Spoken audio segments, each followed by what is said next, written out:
Family members of Mohamed Merah, they're the victims of Mohamed Merah. They were pretty pleased with this verdict. They came out of the courtroom, some of them in tears, but tears of joy, hugging each other because Abdelkader Merah's sentence has gone up from 20 years to 30 years because this time round, in the appeals trial, he has been found guilty of having been complicit in his younger brother's crimes. Just to remind you, Mohamed Merah killed 3 soldiers, a Jewish teacher and 3 Jewish children in March 2012 in and around the Toulouse area. And this really was a big case here in France. That's because Mohamed Merah is, in a way, seen as France's first homegrown terrorist who carried out an attack on French soil.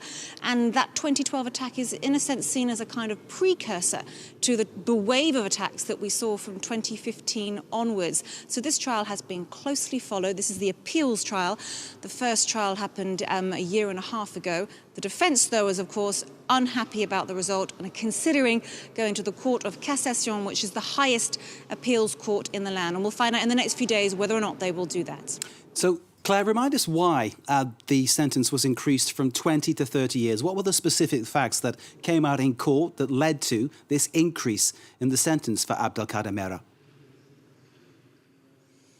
Well, Abdelkader Merah was being judged on 2 counts. First, for having links to a terrorist group, and second, for having been complicit in his younger brother's acts. Now, in the first trial, he was found guilty for having links to a terrorist group, but not guilty for having aided and abetted his younger brother. This time round, he has been found guilty for that second count.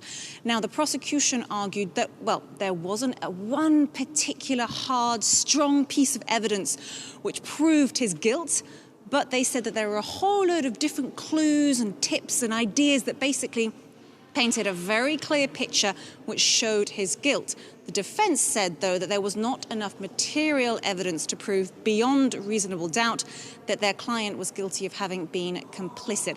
And as he walked out of the courtroom, the defence lawyer, Eric Dupond-Moretti, he's known as the acquitter here in France because he's a pretty good defence lawyer, but he was very unhappy coming out of the courtroom. And he said that in this case, that idea of proving someone guilty but beyond reasonable doubt, that had been ignored in this case.